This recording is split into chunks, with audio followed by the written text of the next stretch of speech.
지난 2월에는 제가 여러 가지 사정으로 와서 뵙지 못하고 오늘 3월 여러분들 뵙게 돼서 신선한 마음으로 함께 예배에 드려서 감사하게 생각합니다. 제가 지난 두 번에 걸쳐서 마태복음 이야기를 드렸고, 그러면 전반기 또는 후반기 일부까지 사복음서의 기자와 그 복음 내용을 감출해서 설교 말씀으로 드리겠다고 약속해 드렸습니다. 사복음서의 저자들과 주제 핵심 연구라는 제목입니다. 이 네 사람의 초상화 얼굴이 그려져 있는데요. 자, 왼쪽 위에는 누구라고 그랬습니까? 마태입니다. 그 다음에 그 아래는 누구예요? 왼쪽 아래 마가. 그 다음에 오른쪽 위에는 누구예요? 누가죠. 누가는 이제 마가복음 다 한 다음에 보겠습니다. 그 다음에 오른쪽 아래는 마지막 요한이에요. 이 요한이 다른 세 분과 좀 다른 얼굴로 있는 특징이 뭐예요? 뭐라세요? 여기 이마에 머리 꼭대기에 복이 나 있어. 복. 그 동물에서 하도 이마를 벽에다 이렇게 대면서 이렇게 길들 해가지고 복이 나 있습니다. 자, 사복음서의 저자들과 주제 핵심 연구에서 오늘 두 번째 복음인 마가복음 공부를 하겠습니다. 여기 나타난 것이 마태, 마가, 누가, 요한이에요. 요한은 여기서도 머리에 이렇게 혹이 나 있는데 같은 이유로 나와 있습니다. 옛날에 사진을 찍어 놓았거나 뭐 비디오 찍은 것이 없기 때문에 중세에 또는 현대 화가들이 성경에 나오는 인물들의 얼굴을 상상으로 그들이 받은 예술가적 영감으로 이렇게 그림을 그렸습니다. 그래서 사람들마다 그린 초상의 모습이 달라요.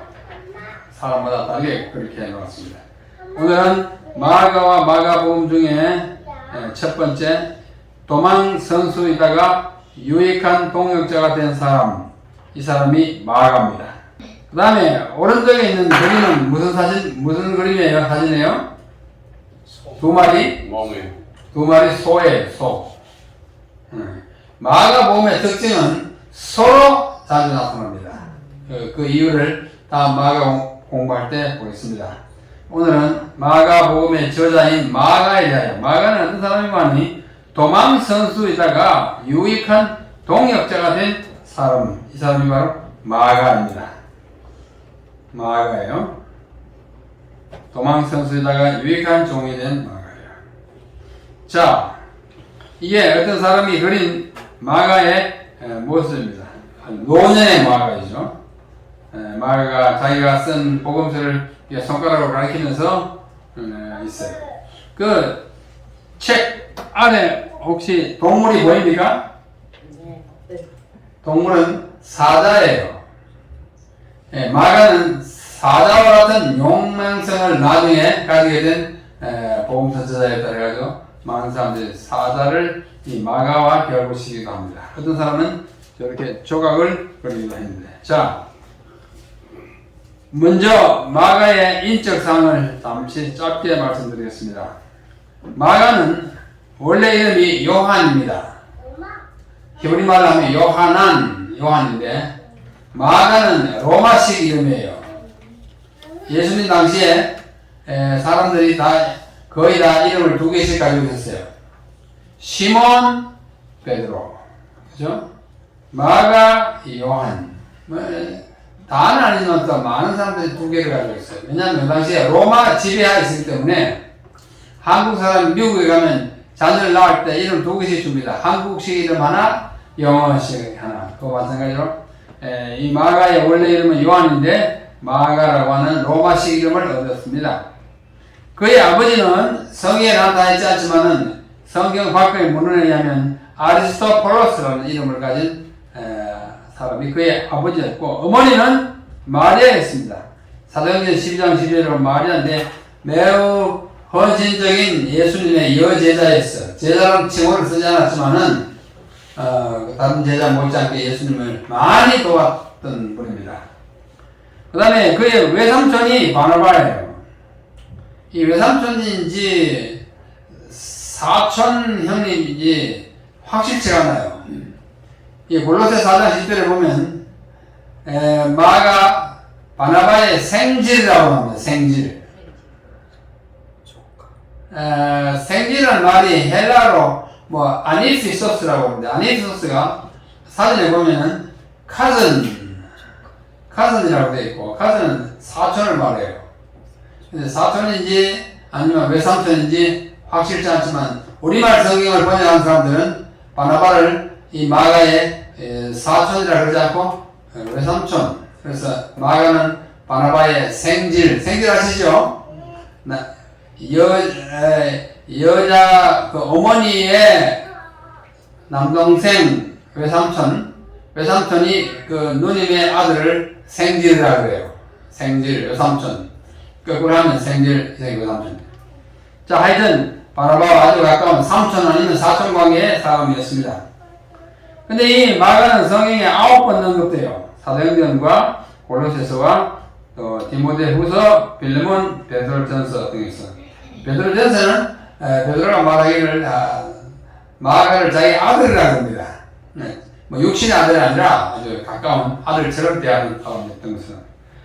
이 마가는 언제 출생했는고 하니 여러 가지 상황을 고려해서 매겨보면 예수님보다 한 3년 늦게 출생했다고 보입니다. 출생했다고 그렇게 되어 있어요. 자, 좀 이따 더 자세히 말씀드리겠습니다. 7번째, 이 마가는 어디서 났느냐 하면 아프리카의 구레네 시몬 아시잖아요.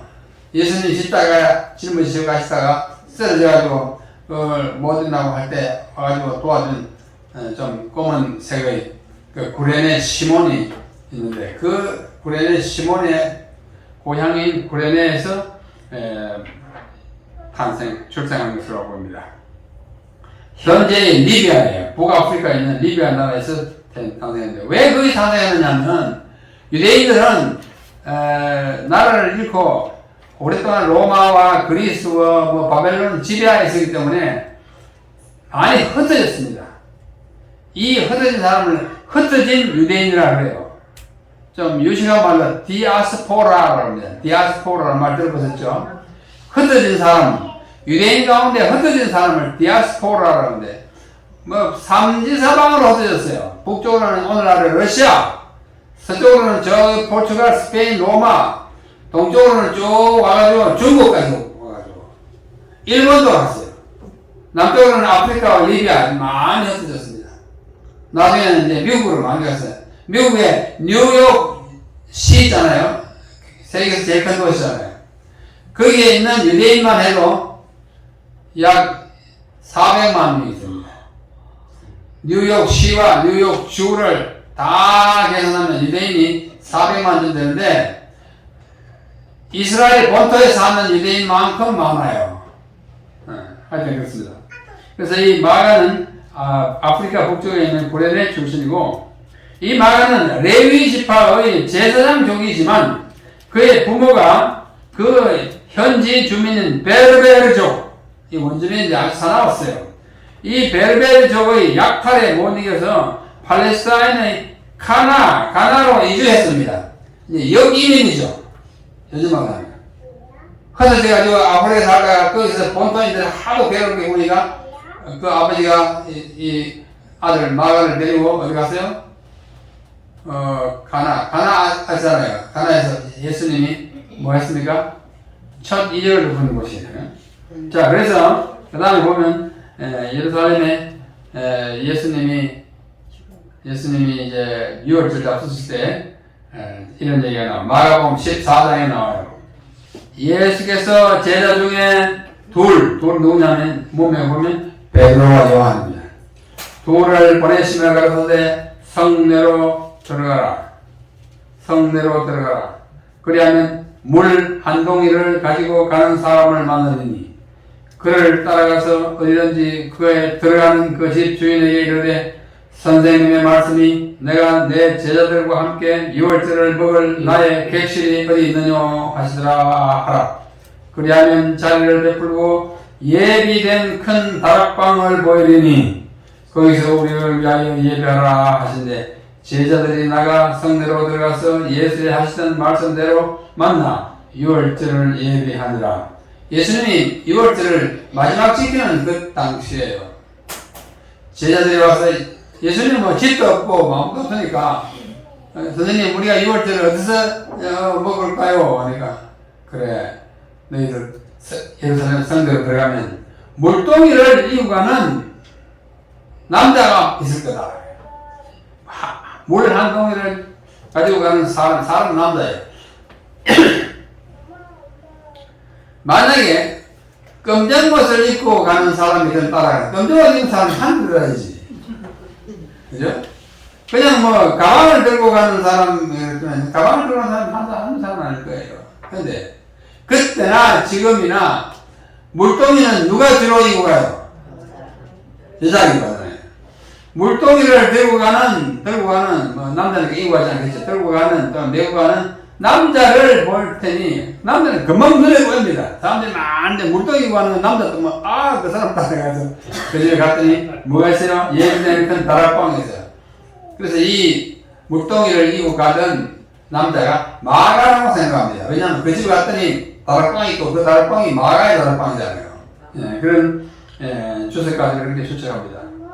그의 집은 예루살렘 성내에 있었고 그 집에는 다락방이 있어서 제자들이 그곳에 자주 모였습니다. 마태복음에도 있고 요한복음에도 있고 사도행전 다락방에 자꾸 모였어요. 제자들이 뭐 특별히 만나서 뭐 회의할 곳이 없고 이 마리아라고 하는 마가의 어머니의 집, 그 알스포로스라고 하는 그 마가의 아버지가 일찍 돌아가시고 그 어머니만 남아서 아들을 키우면서 아주 예수님께 많이 도와드렸습니다. 자, 그 다음에 이 마가는 70제자, 누가 보면 10장에 보면 70제자가 있는데요. 그 중에 하나였으나 12제자는 포함되지 않았어요.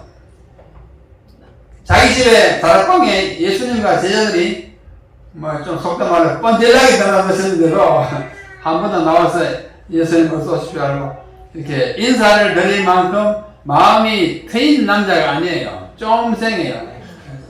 예수님 우리 집에 또 오시네. 그래서 나가서 맞이하고 싶은데 마음이 다친 사람이에요. 겁이 많아요. 그래서 뒷 고랑에 앉아가지고 이렇게 문틈새로, 아니면 우리 한국식 하면 장우지 신발라가 이제 구멍 들어가야 이래 보는 사람이에요. 그러다가 나중에 이제 70제자가 생겼는데 예수님의 살과 피에 관한 말씀을 듣고 납득이 가지 않아가지고 떠나간 사람들 중에 하나라는 설이 있지만 이건 제 생각에 좀 엉터리 같습니다. 하여튼 그런 설이 있어요. 이게 그 당시에 마가의 다락방을 상상으로 그린 그림이에요. 자, 우선 분위기가 우중충하죠. 다락방 분위기를 풍기기 위해서요. 예수님이 가운데 앉아 계시고 그분의 오른쪽에는 요한이 있고 뭐 베드로, 야고보 뭐 쭉 해가지고 한 12명이 앉아가지고 예수님과 함께 식사를 하고 있는 장면인데 모르겠어요. 여기서 최후의 만찬 장면인지. 이 다락방으로 이제 짐작되고 또는 추측되는 이 방이 그 장소에 오늘날 가면 이렇게 되어 있습니다. 아주 반듯하게 잘 되어놨어요. 우리 목사님 가보셨죠? 예루살렘에 그 시온산 밑에 보면 이 집이 빠지지 않고 거기 가는 사람들은 다 들립니다. 갈 때마다 예수님이 바로 이 장소에서, 이 집은 아니에요. 이 집은 아까 그 우영충한 집이 거기서 제자들과 함께 이야기하고 때로는 잠도 자고 그랬을 것이다 생각하면 감개무량합니다. 자, 마가의 다락방에 있던 집의 주인 아들이 마가예요. 예수님이 그의 집을 자주 드나드셨으나 마가는 그분을 확실하게 받아들이지 않았습니다. 왜? 겁이 많은 청년이었어요. 소심하고 속된 말로 하면 사람이 암떼가지고 바깥에 나가서 말 못했어요. 그러나 예수님은 그를 함부로 뭐 얘야 나오더라 그러지 않았어요. 언젠간 때가 오겠지. 이 겁 많은 소년이 어느 날 어머님이 이야기 들으니까 귀가 번쩍합니다. 어머니가 와가지고 얘야 우리 예수님이 이제 잡혀가게 생겼어. 군병들이 우리 예수님을 잡아가는데 큰일 났다. 어떡하지?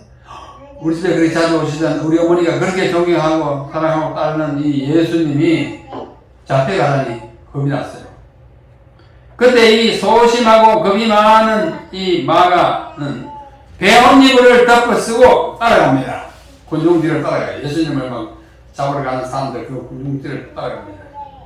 한 청년이 벗은 몸에 배옷이불을 두르고 예수를 따라오다가 무리에게 잡힘에 배옷이불을 버리고 벗은 몸으로 도망하느라.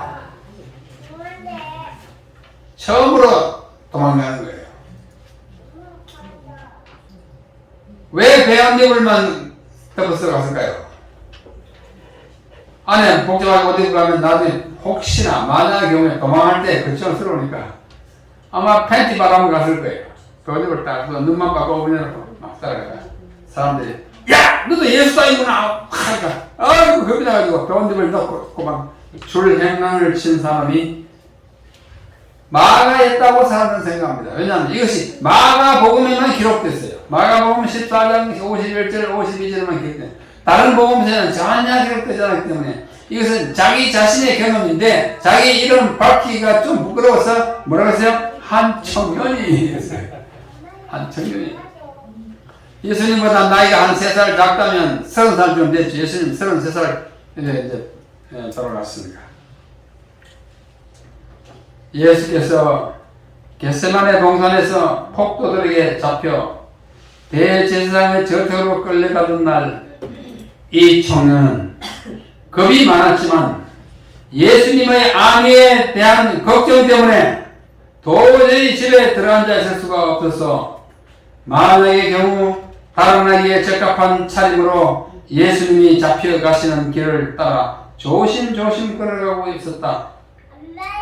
온 몸을 혼이불로 가리고 눈만 빠끔히 내어놓은 모습으로 멀찌감치 따라가고 있었다. 그런데 갑자기 한 문인이 이 청년을 보고 너 예수의 제자로구나 하면서 혼이불을 잡아당겼다.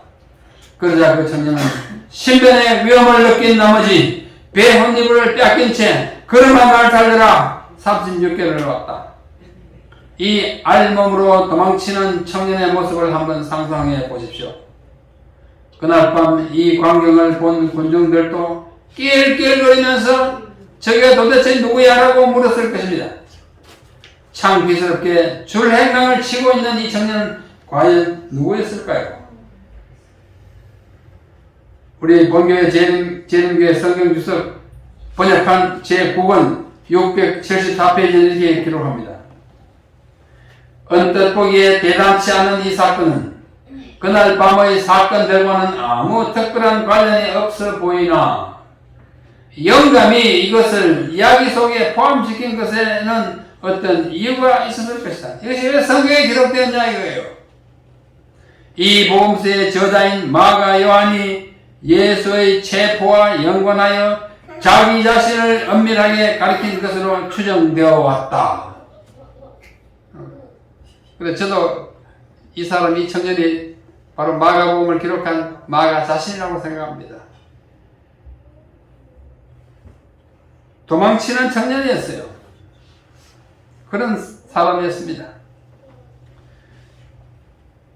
그런 후에 예수님은 돌아가시고 하늘로 가신 다음에 AD 45년에서 46년에 큰 기근이 있었는데요. 그 기근 후에 바울과 바나바는 예루살렘 봉사를 마치고 마가를 데리고 안디옥으로 돌아옵니다. 수리아 안디옥이에요. 이번에 지진 난 바로 그 지역입니다. 바나바 사울이 부조의 일을 마치고 예루살렘에 기근이 나가지고 부조하는 일이 있어요.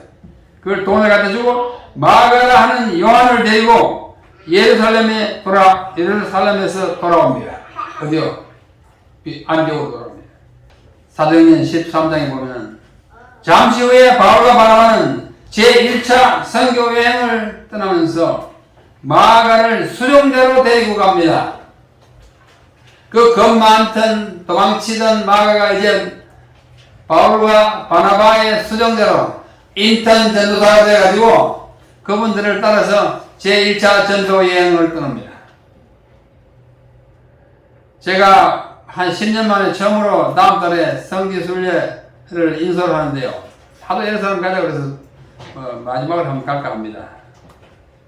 이번에 특별히 바울의 전도 여행을 중점으로 해서 바로 사도행전 13장에서 출발하는 바울과 바나바와 마가가 갔던 첫 기착지인 구브로 섬에 가요. 제가 열 몇 번이나 성지 탐사를 인솔하고 현지 강의를 했지만 다른 분들과 함께 구브로에 인솔하기는 이번에 처음입니다.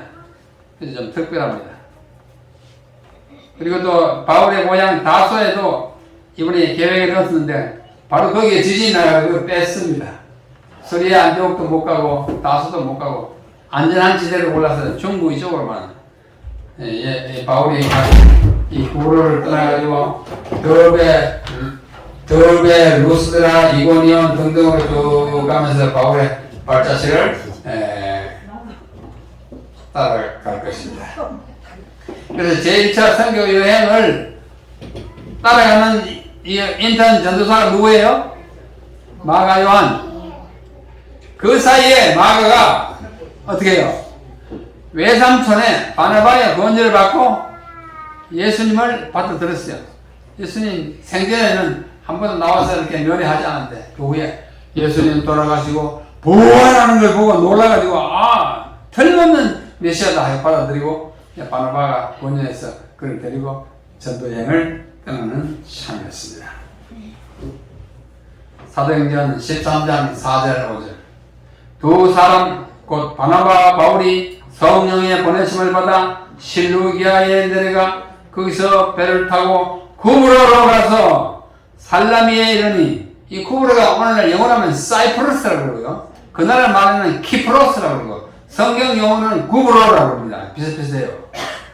구브로에 가서 살라미라고 하는 항구에 이르러 하나님의 말씀을 유대인의 여러 회당에서 전할세 요한을 수종자로 두었더라. 이게 마가예요. 13절 바울과 및 동행하는 사람들이 바보의 배를 타고 바보는 거기 있는 구브로 섬의 서쪽 항구입니다. 바보에서 배를 타고 바빌리아는 소아시아 오늘날 터키예요. 밤빌리아에 있는 버가에 이르니 요한 마가는 저희에게서 떠나 예루살렘으로 돌아가고 저희는 버가로부터 다시 비시디아 안디옥에 이르러 안디옥이 굉장히 여러 곳이 있습니다. 안티오쿠스라고 하는 황제 이름을 따가 있는데 성경에 나오는 안디옥은 두 개뿐이에요. 수리아 안디옥은 시리아에 있고 비시디아 안디옥은 비시디아 터키에 있어요. 비시디아 안디옥에 이르러 안식일에 회당에 들어가 앉으니라. 여기 보면 마가가 그냥 외삼촌 나 가겠어 하고 작별 인사하고 간 것처럼 보이지만 그게 아니에요. 마가는 일찍이 뭘 잘하는 사람이요? 도망 잘하는 사람이에요. 도망갔어요. 자, 한번 생각해 보세요. 외삼촌 사촌이라도 아주 큰 형님 바울은 초기교회의 가장 위대한 전도자. 이 두 분을 모시고 가는 이 젊은이 어때요? 그분들이 감당해야 할 모든 식사 준비를 누가 해야 할까요? 마가가 해야죠. 또 빨래를 누가 해줘야 될까요? 마가가 해야죠. 전도를 위해서 누구를 방문하고 포스터 붙인다면 그건 누가 해요? 마가가 해야죠. 근데 얘는 한 번도 그런 건 집에서 해본 적이 없어요. 왜? 아유 귀한 집에 외아들로 태어나가지고 아버지 없이 어머니 밑에서 그저 금이야 오기야 해가지고 예수님도 맞지 않던 사람이 나중에 예수를 믿게 되긴 했지만 굳은 일을 또는 부엌에서 물에 손을 담궈보지 않던 남자예요. 이 사람이 온갖 어려운 일들 다 하니까 집 생각도 나고 도무지 견딜 수 없어서 구브로를 거쳐서 저기 육지 밤빌리아에 있는 루스드라까지 갔는데 버가까지 갔는데 너무너무 거기서 보면 밤빌리아 이렇게 넘어가는 고기가 있어요. 굉장히 높은 산고기 그 넘어가야 합니다. 그 무거운 짐을 다 지고 갈 거 생각하니까 도저히 용기가 안 나서 오늘 아침에 눈 뜨자마자 아직 외삼촌하고 바울은 고나게 주무시는데 나가지고 몸만 빠져나가서 어제 온 한국으로 돌아와서 예루살렘으로 가는 배를 타고만 줄 해명을 해보세요. 도망치는 일 넘버 2입니다. 두 번째로 도망칩니다.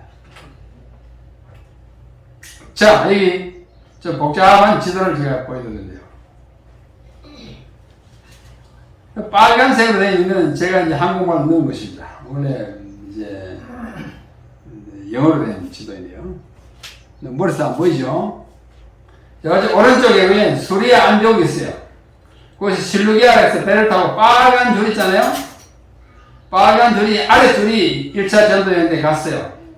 그 파란 바탕에 빨간 글자 살라미, 그 노란 섬이 구브로예요.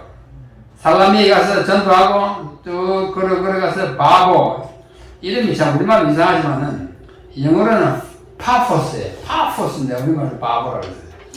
좀 번역도 좀 바보같이 했어요. 바보 잡혔는데 바보라는. 거기서 배를 타고 올라갔어요. 버가에 가서 거기서 파란 줄 있죠? 파란 줄. 그것은 마가가 도망가는 경로입니다. 버가에서 배를 타고 파란 줄을 해가지고 예루살렘으로 쫙 들어갔어요. 여러분은 전도여행 가서 이렇게 도망치지 마시기 바랍니다. 여러분의 인생의 기록에 남을 거예요.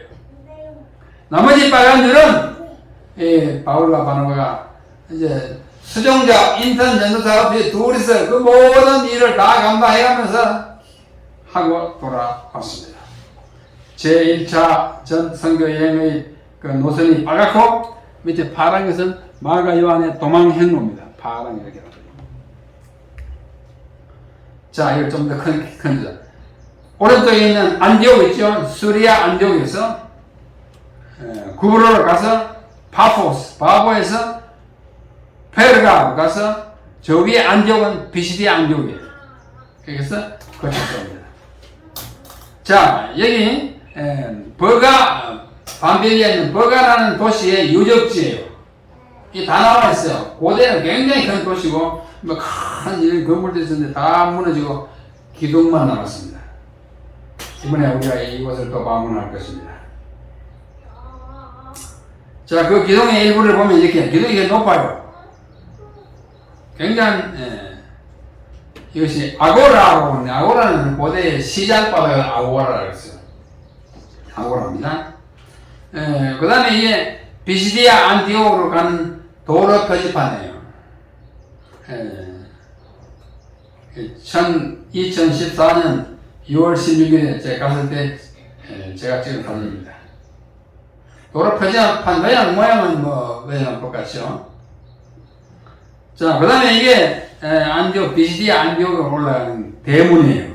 고대 아주 굉장히 큰 도시였습니다. 그 들어가는 입구에 양쪽 돌문을 보십시오. 그 다음에 그 길로 아주 천년만년 무너지지 않을 돌 포장으로 되어 있습니다. 쭉 올라가면 이런 건물이 있어요. 이것이 회당 자리예요. 둥글게 회당을 해가지고 사람들이 여기서 모여서 바울이 여기서 전도했을 겁니다. 전도했던 것으로 보입니다. 자, 그래서 제1차 전도여행은 마가가 도망감으로 끝났어요. 그 얘기는. 들어와가지고 바나바와 바울이 제2차 전도여행을 또 갑니다. 그게 사도행전 15장에 나옵니다. 바울의 제2차 선교여행은 AD 49년으로부터 50년에 있었어요. 사도행전 15장, 아까는 13장, 14장이고 15장은 제2차 전도여행인데 수일 후에, 수일하는 말은 1차 전도여행을 마치고 돌아온 후에 수일 후에 바울이 바나바들을 말하되 우리가 주의 말씀을 전한 각 성으로 다시 가서 형제들이 어떠한가 방문하자 하니, 이제 교회를 세우고 사람들은 이제 교회 만들어 갔는데 제대로 잘 사나 한번 다시 가보자 하고 제2차 전도여행을 가보자 하니 바나바는 마가라 하는 요한도 데리고 가고자 하나 바울은 밤벨리아에서 자기들을 떠나 한 가지로 일하러 가지 아니한 자를 데리고 가는 것이 옳지 않다 하여 서로 심히 다투어 초기 교회의 양대 전도자 두 목사, 첫 안수 목사 두 사람이 서로 다투게 한 그 요인이 누구예요? 마가예요. 근데 마가의 외삼촌인 바나바는 이번에 데리고 갑시다. 바울은 어림도 없다. 우리가 같이 가놓고 말이야 말도 안 하고 도망치는 녀석을 왜 데리고 안 들어갔다고. 아유 한번 봐줍시다. 안 된다고. 저 경험이 없어서 들으니 좀 봐주자고. 안 된다. 절대 안 된다고. 그래서 어때요? 피차 갈라서니 갈라섰어요. 바울도 대단합니다. 여러분 우리 교회에 바울 같은 목사님이 필요합니까? 안 합니까? 어떤 분에게 필요해요. 그러나 바울 같은 목사님만 계시면 재림교회 망합니다. 우리 교회에 바나바 같은 목사님이 필요해요? 안 해요? 필요해요. 바나바 같은 사람만 있으면 이 교회도 엉망이 돼요. 이런 걸 저러고 저희 교회에 두 목사님 계셔가지고 참. 그래서 이 둘은 일차적으로 갈라섰어요. 절대 안 된다 해가지고 바울은 누구를 데리고 갔습니까? 신라를 데리고 융로로 갔어요. 융로.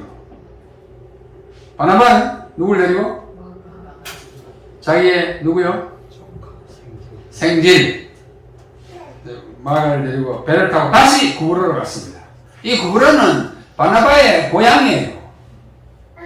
자기 조카를 데리고 또 갔습니다. 지난번에 가서 이제 전도하고 감사했죠. 바울은 신라를 택한 후에 형제들에게 주의 은혜의 부탁함을 받고 떠나 수리아와 길리기아로 융로로 다녀가며 교회를 굳게 하느라. 초기 교회에 두 지도자를 이간 붙인 이 사나이가 마가 요한입니다. 마가는 이때로부터 나타나지 않습니다. 성경 기록에 나타나지 않다가 약 10년 후에 바울의 동력자와 베드로의 조력자로 재등장합니다. 그동안에 전도 활동 다니고 뭐 왔다 갔다 하고 했어요. 베드로가 로마로 가는 길에 마가를 길동으로 데리고 가면서 권고하여 가르쳐 통역자로 삼았어요. 베드로는 자기 나라 말밖에 잘 몰라요. 사실 헬라어도 잘 못했다고 합니다. 베드로가 자기 말로 히브리어로 쓴 것을 다른 사람이 헬라어로 번역했다는 것이 그의 정서인데, 이제 로마로 가니까 또 무슨 말을 해야 됩니까? 라틴 말을 해야 되는데 베드로는 라틴 말을 못해요. 그래가지고 라틴 말 잘 배운 누구요? 마가를 통역자로 데리고 갔어요. 복음전도에는 언어를 말을 잘하는 사람이 절대로 필요합니다. 방언의 은사를 받지 않는 한 통역자로 데리고 갔다 합니다. 마가는 베드로의 통역자로서 그의 설교를 통역하면서 그 내용을 기록했다고 유세비우스라고 하는 사람이 쓴 교회 역사에 잘 기록되어 있습니다. 그래서 그의 기록에는 베드로의 성격과 특징이 많이 반영되어 있습니다. 이것이 가장 먼저 기록된 복음서가 됐어요. 마가복음. 4복음서 가운데 가장 먼저 기록된 복음서가 마가복음이에요. 근데 이 마가는 예수님이 직접 따라 다닌 적이 한 번도 없어요. 멀리서 이렇게 문구멍으로 내려본다. 그래서 예수님이 성취하신 다음에 예수님을 받아들이고, 어머니의 권고고 외삼촌의 권고가 저들 같지만 또 실패하고 또라고 했지만 나중에 진짜 결심하고 따라 나선 것이 베드로입니다. 베드로를 따라가지고 하면서 성격은 좀 소극적이지만 굉장히 공부를 잘해가지고 라틴말, 로마를 잘해가지고 베드로가 막 설교할 때 했던 통역이에요. 여러분 통역하는 설교를 많이 들어보셨죠? 통역 설교. 저도 제 평생에 꽤 여러 사람들을 통역을 많이 했습니다. 통역하는 사람은 어떻게 해요? 자기 스타일대로 해요? 설교자 하는 대로 해요? 설교자 하는 대로. 설교자가 막 열려고 하면, 통역하는 저도 막 열려야 돼. 열이 안 나도 열려야 돼. 그래서 막 또 이렇게 손짓을 제스처를 하면서 비싸게 또 해야 됩니다. 그래서 막 뒤로 돌아가면 자기 뒤로 돌아봐야 돼. 또 막 시작하면 자기가 이렇게 해야 돼. 베드로 성격이 얼마나 과격합니까? 막 예수님을 막 뜨고 마가도 그걸 듣고 막 통역하다가 나중에 마가복음 기록할 때 그 소스가 주로 어디서 나오냐면 베드로를 통역하면서 들은 그 이야기를 갖다 많이 쓴 거예요. 그러니까 마가복음에 있는 말투라든지 뭐 이런 어휘 같은 것이 베드로의 것이 많이 포함되어 있어요. 다음 시간에 공부합니다. 참 좋습니다. 자, 이 베드로가 막 불러주는 걸 마가가 기록하고 있다고 어떤 사람이 그린 그림이에요. 뭐 그렇지 않을지 모르겠어요. 이 두 사람은 히에라폴리스의 감독으로 인더 파피아라고 하는 사람인데 어떤 사람은 이렇게 그랬고 어떤 사람은 저렇게 그랬는데 이 사람은 뭐로 유명하면 마가복음이 마가의 기록이라고 말하는 최초의 사람입니다. 히에라폴리스 성경에 골로새에 나와요. 히에라폴리 이번 탐사에 히에라폴리스가 옵니다. 참 좋은 곳이에요. 마가복음 마가가 기록한 것입니다. 베드로가 베드로전서 5장 13절에서 마가를 내 아들이라고 읽었습니다. 함께 택하심을 받은 바벨론에 있는 교회, 바벨론은 로마를 상징적으로 말합니다. 그 당시에 로마 그러면 이제 로마의 감독하에 어려움이 있을 때 바벨론에 있는 교회가 너에게 문안하고 베드로가 바벨론에서 지금 쓰는 베드로 전서의 이야기예요. 내 아들 마가도 그러하니라. 마가가 베드로 전서를 기록하는 베드로와 함께 바벨론에 있는 것입니다. 로마에 있는 것입니다. 로마에 간 것입니다.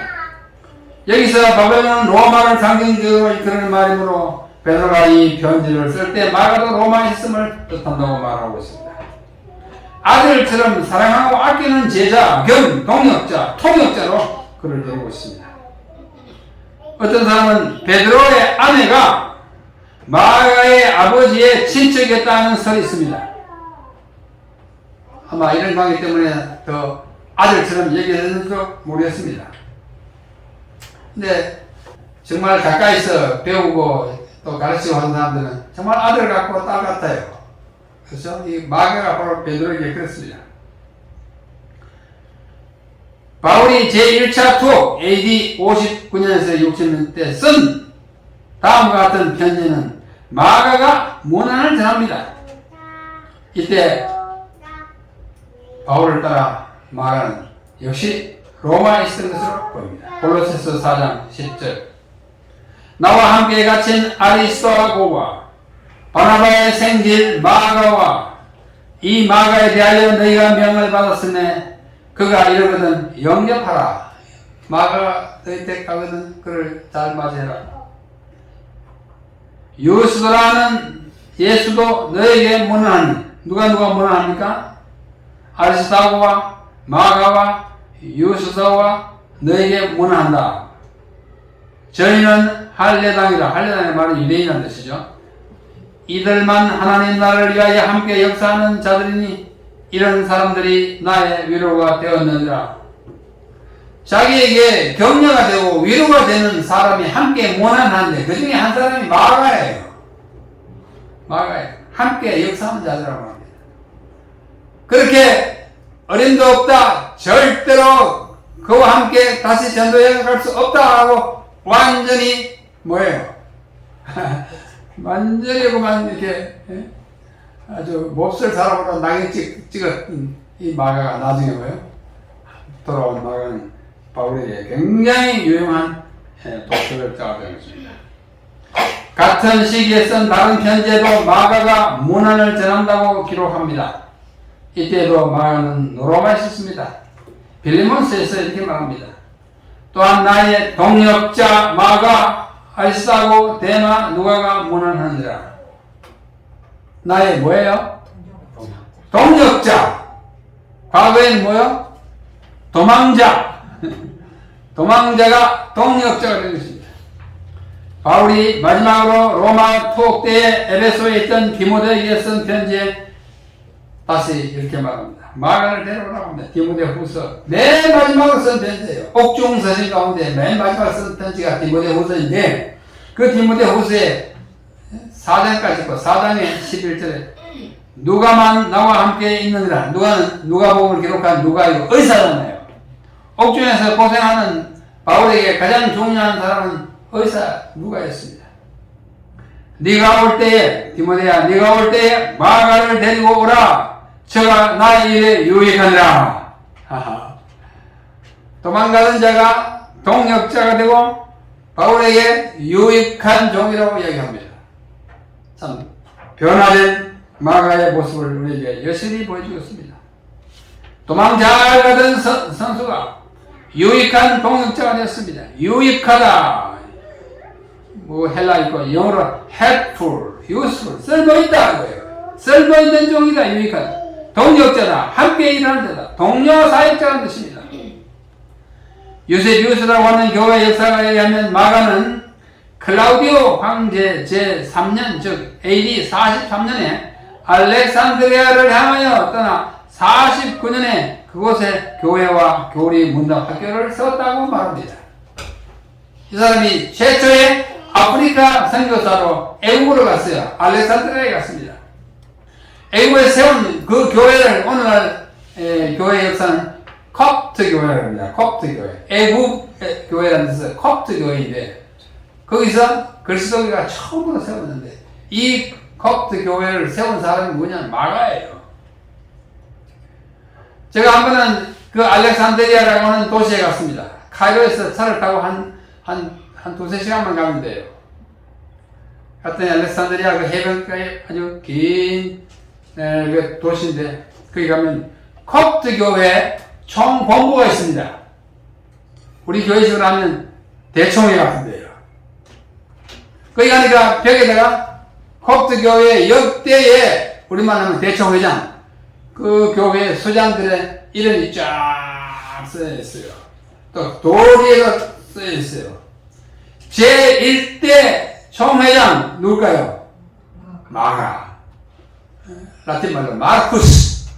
영어로 마르크잖아요. 콥트 교회는 마가가 선교입니다. 교회 역사가 그렇게 말합니다.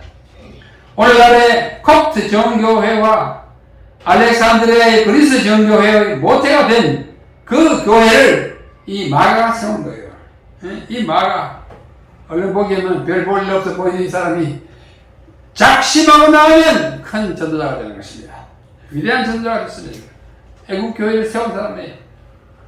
마가는 알렉산드리아 교회의 첫 감독이요 아프리카 그리스 교회의 설립자로 추앙을 받고 있습니다. 교회 역사가 유세비우스에 의하면 마가는 네로 황제 제8년 즉 AD 62년 3년에 아니아누스에게 알렉산드리아의 감독직을 물려주고 죽었다고 합니다. 마가는 순교합니다. 그 다음 제가 읽겠습니다. 참 아주 비통하게 죽었어요. 알렉산드리아인들이 그들의 전통적인 신들을 숭배하지 못하게 했다는 이유로 그들의 전통적인 신은 뭐냐? 애굽의 잡신들이에요. 마가가 전도했어요. 그 잡신들을 섬기지 못하고 예수 그리스도를 섬기라는 이 종교를 했다는 이유로 마가의 목에 밧줄을 매어 알렉산드리아 그 거리로 이틀 동안 끌고 다니다가 마가는 온몸이 찢어져서 순교합니다. 그 콥트 교회 전승에 하면 마가 순교한 해는 AD 68년이라고. 저 어떤 사람이 이 마가의 순교하는 장면을 그림으로 이렇게 그렸어요. 밑에 마가의 목에 밧줄 걸고 잡당기잖아요. 이렇게 이틀 동안 하다가 마가의 순교장 장면. 역사 속에 마가 이야기가 많은데 제가 이건 너무 길어서 재미는 있지만 좀 생각 아주 간단하게 말씀드릴게요. 그래서 마가가 순교한 다음에 그 시신을 콥트 교회가 수술해가지고 그 교회 안에 간직했는데 나중에 뭐 꽤 오랜 세월이 지난 다음에 이탈리아의 베네치아 상인들이 와서 그 마가의 그 유골 중에 일부를 뼈 몇 조각을 가지고 이제 도망을 갔다고 합니다. 그래서 이제 베네치아에 또 마가를 기념하는 교회가 있어요. 이 마가가 사자를 타고 있어요. 나중에 용맹한 전도가 됐어. 마가가 기록한 15세기가 마가가 그런 그림이에요. 또 어떤 분이 이렇게 기록했어요. 참 기록을 많이 했습니다. 자, 마가의 생애에서 배울 교훈 1. 천성적으로 겁이 많고 소심한 사람도 결심하고 나오면 사자와 같은 용감한 사람이 됩니다. 한때는 도망을 다니고 알몸으로 36개를 놓던 창피스러운 청년이었으나 작심하고 돌아오면 큰 일을 할 수 있는 대장부가 됩니다. 한 번의 실수로 초기 교회의 두 기둥을 갈라놓던 말썽꾸러기라도 회심하고 다시 시작하면 큰 대륙의 아프리카 대륙에 복음을 전하고 교회를 세우는 선교사가 됩니다. 그러므로 우리도 결심하고 작심하고 회심하는 경험이 필요한 것입니다. 한때는 무익한 문제였으나 개심하고 새롭게 출발하면 유익한 동역자가 될 수 있습니다. 아무리 쓸모없는 사람이라도 보일지라도 정신, 마음을 정하고 목표를 세우면 위대한 일을 성취할 수가 있습니다. 자신감이 없고 매사에 소극적인 사람이라 할지라도 용심, 마음을 쓰면 일어서서 무엇이든지 할 수가 있습니다. 나는 못한다고 자포자기하던 사람이라도 마가의 경우를 명심하면 마가처럼 될 수가 있을 것입니다. 사랑하는 성도 여러분, 우리 모두는 한때 마가처럼 겁 많고 용기 없어 우리 주님을 선뜻 받아들이지 못했던 사람들입니다. 남에게 들키지 않기 위해 어쩌면 배 혼입을 같은 것을 뒤집어 쓰고 다니던 비겁한 그리스도인이었을 것입니다. 그러나 이제부터는 그 거추장스러운 배 혼입을 같은 것은 다 걷어치우고 있는 그대로 용기를 내어 우리 주님 앞으로 나아갑시다. 아멘. 그분은 우리의 연약함과 겁 많음과 무능함을 다 아시고 우리를 있는 그대로 받아주시며 우리의 결점, 약점, 단점을 모두 다 채워주실 것입니다. 그러므로 우리는 삶의 목표를 높이 세우고 그것을 달성하기 위해 부단히 노력하며 앞으로 나아가십시다. 아멘. 사랑하는 성도 여러분, 우리도 마가처럼 바울의 동역자가 되고 베드로의 통역자가 됩시다. 우리 모두 이 교회의 바울인 지도자들과 동행하는 일꾼이 되고 우리의 이웃에게 복음의 내용과 의미를 사랑과 봉사의 삶으로서 통역해 주는 사람이 됩시다. 복음을 우리의 삶으로 통역하는 사람이 되자고 호소하는 것입니다. 우리 절대로 목회자와 지도자들의 사이를 떼어놓거나 교인들의 관계를 이간질하는 비열한 사람이 되지 말고 온 교회를 하나로 묶고 모든 성도들을 연합시키고 융화시키는 접착제가 됩시다. 본드가 됩시다. 우리 모두 마가처럼 예수님의 유익한 동역자가 되어 그분의 사업을 위해 헌신하고 봉사하는 우리 모든 성도가 되시기를 간절히 바라면서 마가에 대한 말씀을 마치겠습니다. 아멘. 여러분들은 도망간 적이 없을지라도 유익한 동역자가 다 되도록 이 시간에 굳게 결심하기를 간절히 바랍니다. 아멘. 이제는 우리 아버지 하나님의 무궁하신 사랑과 아들 하나님 예수 그리스도의 은혜와 성령 하나님의 간단 없는 격려와 위로가 우리 진짜사 교회에 속하신 죄 사랑하는 자녀들에게 이제부터 늘 함께 하심으로 우리도 마가처럼 용감하게 복음을 전하고 비록 순교를 당할지라도 굴하지 않는 믿음의 장부들 다 되게 하옵시기를 예수님의 이름으로 간절히 축원하옵나이다. 아멘.